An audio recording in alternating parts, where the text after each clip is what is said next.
Doctor Bhimrao Ambedkar की 135वीं जयंती के उपलक्ष्य में उनकी जयंती मनाने के लिए हम सब लोग यहाँ इकट्ठा हुए।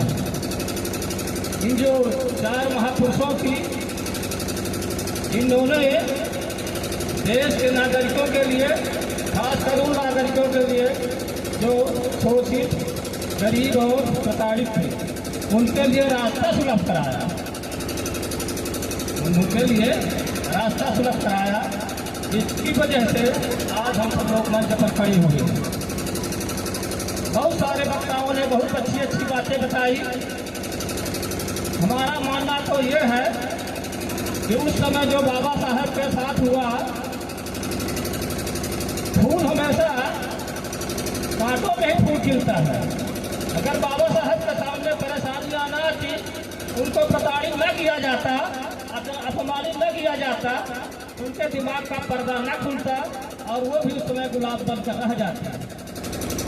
बाबा साहब के लिए किसी के भी, हमें भी, आपको भी और अन्य को भी, जब कोई मुसीबत आती है, परेशानी आती है और उसमें जूझने के लिए हमारे पास क्षमता होनी चाहिए, तो दृढ़ इच्छा शक्ति होनी चाहिए, जो हमारे सरदार वल्लभ भाई पटेल, लौह पुरुष सरदार वल्लभ भाई पटेल थे, जिन्होंने देश को दूसरी आज़ादी दिलाई। एक आज़ादी मिली, दूसरी आज़ादी सरदार वल्लभ भाई पटेल जूनागढ़, हैदराबाद और जम्मू कश्मीर को जो देश में मिलाने का काम किया, पुण्य काम किया। नहीं तो आज हमारा भारत खंड भारत रहता, उन्होंने खंड भारत को खंड भारत बनाने का पुण्य का काम किया। Jyotiba by Phule, Savitri by जो देश की सबसे पढ़ी लिखी महिला थी, जिन्होंने देश की महिलाओं को, अछूतों को शिक्षित करने का काम किया, इन सबको मैं इस मंच के माध्यम से इनका आभारी हूँ। सबने बाबा साहब के संघर्षों का विवरण दिया। हमने क्या संघर्ष किया, इसको किसी ने नहीं बताया। हम तो ये देखते हैं, साधारण उदाहरण देते हैं, सत्यवाद। एक बार हमारे प्राचार्य महोदय पुरंधारी की बस्ती में अम्बेडकर और रविदास जयंती मनाने गए थे। रात के 11 बज गए। उसमें 2-4 लोग छोड़ करके सभी 36 थे। हमारे प्राचार्य जी बोल रहे थे, देश हमारा 15 अगस्त 1947 को आज़ाद हुआ। वहाँ से बोल रहा था कोई, नहीं हुआ, नहीं हुआ। कैसे विकास होगा, कैसे आप भारत के मूल निवासी बनेंगे? यही एक फौजी है। एक दिन मैंने सर्वे कराया, 70 से 75% ST, SC और OBC के लड़के थे। कहाँ से कल्याण होगा, कहाँ से हम संगठित होंगे? ऐसा नहीं। इसके लिए हमारी अपील है, सुझाव है, जब तक बाबा साहब ने कहा शिक्षित बनिए, संगठित रहिए और संघर्ष करिए। शिक्षित तो बनते नहीं है। शिक्षित बनने की कहाँ जाएंगे? सीधे दारू के नशे। बड़े खेत की बात है, नशे की वजह से हमारे बगल में पिता पुत्र दोनों नशा करते थे। पिता पुत्र में विवाद हुआ, पिता ने पुत्र को 1 डंडा मारा, पुत्र ने पुत्र को, अपने पिता को 3 डंडा मारा, पिता की मृत्यु हो गई। कहाँ मूल निवासी, कैसे इसका कल्याण होगा? हम पहले अपने आप को संभालें। क्या करना पड़ेगा सबको? जो समाज की अगुवाई कर रहे हैं, जो सक्षम है, इसके लिए हम तो यहाँ देखते हैं कि बगल वाला भाई वोट में खड़ा हुआ। हम भाई भाई को वोट नहीं देंगे, दूसरे जाति को देंगे तो दे देंगे। क्योंकि उन्होंने हमारी जमीन हड़प ली है, उन्होंने हमारी जमीन हड़प ली है, हमें परेशान किया है, इसलिए उसको हम वोट नहीं देंगे। सबको त्याग करना पड़ेगा। इनको जो समाज का पढ़ा लिखा है, सक्षम है, अगुवाई कर रहा है, उसको त्याग करना पड़ेगा, बलिदान करना पड़ेगा। और अगर हमारे पास करीब पैसा जुड़ेगा, जब मुसीबत में उसकी हम मदद करेंगे, उसके घर जाएंगे, बेटी की शादी है, ठीक हम लोग 10 लोग चलते उसका कन्यादान करते हैं, तब ना उसको मनोबल ऊंचा होगा, ये वैसे मूल निवासी बन जाएंगे। नहीं, इसके लिए जैसे हमारे अम्बेडकर जी ने किया, सरदार वल्लभ भाई पटेल ने किया और महापुरुषों ने देश के लिए किया, कुर्बानियाँ दी, तब हम लोग उसके लिए संगठित होना पड़ेगा, लोगों को समझाना पड़ेगा। जैसे अब एक सती प्रथा था, राजा मोहन राय थे, सती प्रथा, उन्होंने अंत कैसे किया? आंदोलन चलाकर, घर जा जाकर लोगों को समझाते थे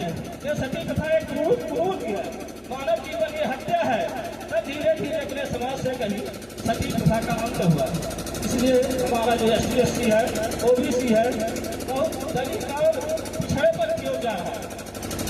उसमें कोई नैतिकता है, न संस्कार है, न बड़ों का सम्मान करने का तरीका है, न कहीं बोलने का तरीका है, बस क्या है उज्जवलता। कुछ लोग ठीक हैं, तो जो लोग ठीक हैं उनके आगे लगे हुए हैं, भाई कौन उससे उठे। इसके लिए सब लोग छोटे छोटे बच्चों का ज्ञान नहीं, किस रास्ते से जा रहे हैं, गलत रास्ते से जा रहे हैं। उन बच्चों को समझाना पड़ेगा, बच्चे तुम जिस रास्ते से जा रहे हो ये रास्ता तुम्हारे लिए नहीं है, ये तुम्हारे माता पिता का नाम रोशन नहीं करेगा, तुम्हारा भविष्य खराब होगा। ऐसे लोग तो है नहीं, कोई मिला 10 को इकट्ठा किया, पूरा माहौल खराब कर दिया। इसलिए सबसे ये अपील है, निवेदन है, इसके लिए भाई संघर्ष करना पड़ेगा। खासकर वही समाज में जो बुराई करें, जो सक्षम है, उनको अपना घर द्वार छोड़ करके, घर द्वार मतलब ऐसे नहीं छोड़ करके, कम से कम मोहल्ले मोहल्ले में, गाँव में, टोले टोले में, जैसे हमारे प्राचार्य महोदय है, जो लोगों को अच्छी बातें समझाते रहते हैं। अभी मैंने एक संकल्प लिया था, प्राचार्य महोदय की एक बस्ती है, उसका नाम है हरिजन बस्ती। लोगों ने बताया ये काली है, हम कहें काली है तो ये कैसे हटे। हम कहें इसको अम्बेडकर नगर करा दिया जाए, वहाँ पर एक अम्बेडकर जी की मूर्ति लग गया। मैंने उसके रूपरेखा भी बनाई कि चबूतरा बनेगा। हमको बताया कि अम्बेडकर की जो मूर्ति बनेगी जन भागीदारी से, चाहे कोई 1 रुपये 200 रुपये से 500 रुपये। मैंने अपील भी की, लेकिन लोगों ने उसको अनसुनी कर दी। अम्बेडकर जी की मूर्ति बनेगी किसी न किसी कदर, और प्राचार्य महोदय की बस्ती का नाम अम्बेडकर नगर होगा। ये मेरा संकल्प है। उसमें मैंने काम भी लगा दिया है, कचरा कारणों से काम अभी रुका हुआ है। हमने कहा कि जब सभी लोग उसमें अपनी भागीदारी निभाएंगे, सबका अंत रहेगा। मूर्ति को कोई तोड़ेगा फोड़ेगा नहीं। ऐसे ऐसे दंड लोग हैं कि मूर्ति में निशाना लगाने लगते हैं। आप लाइट लगवा दिया, लाइट को फोड़ने लगते हैं। सरकार की तरफ से जो है, किसी की तरफ से हो, भाई जनता को भेजना पड़ेगा, जनता में जागृति आने पड़ेगी, तभी तो हम आगे बढ़ पाएंगे। अगर हम आगे नहीं बढ़ पाए, पढ़ नहीं पाए, कुछ कर नहीं पाए। अभी आपका स्कूल है हाथ करनी 12वीं तक है, वहाँ की अधिकांश ST SC OBC के बच्चे हैं, बाकी तो सब रीवा चले जाते हैं प्राइवेट स्कूल में। ये भी नहीं, स्कूल में पढ़ाई भी होती है, वहाँ उपस्थित बच्चों की 40% रहेंगे। गार्जियन को पता नहीं कि हमारा बच्चा कहाँ जा रहा है, पता चला कि लड़के मछली मारने चले गए, आज पढ़ने गए नहीं। तो कम से कम अपने गार्जियन को घर में आने पर बच्चों की निगरानी रखे। भाई तुम कहाँ गए थे, तुम्हारी शिकायत आ रही, तुम विद्यालय नहीं जा रहे हो। गार्जियन को चेतना पड़ेगा, सबको चेतना पड़ेगा।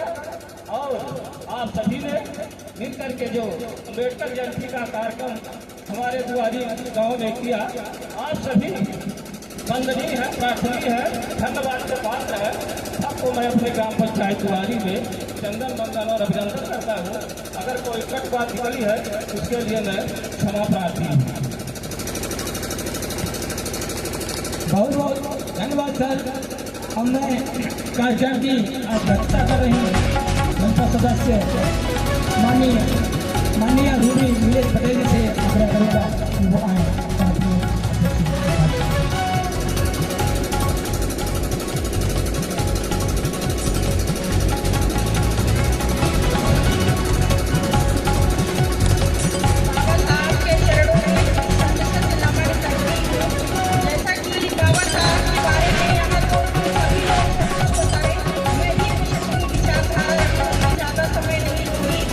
बाबा साहब ने कहा लोगों ने कि संविधान बनाया, संविधान पढ़ो।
विरोध करें, हम किसी का अपमान करें, हमारे बाबा साहब ने हमको ऐसी फुर्सत नहीं दी।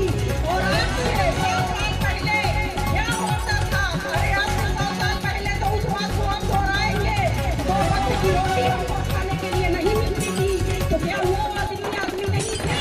उन्होंने कभी किसी का अपमान नहीं किया, अपने से बड़ों को और अपने से समाज को उन्होंने जोड़ कर रखा। और आज सबको सब कुछ मिल रहा है,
माननीय अध्यक्ष महोदय ने रखा। अपने कार्यक्रम के समापन एवं आभार व्यक्त करने के लिए मूल्यवासी इंद्रमण सर को आमंत्रित करता हूँ, जो हमारे संगठन के संभागीय प्रभारी भी हैं। तो आप आएँ और आभार व्यक्त करते हुए कार्यक्रम समापन की घोषणा।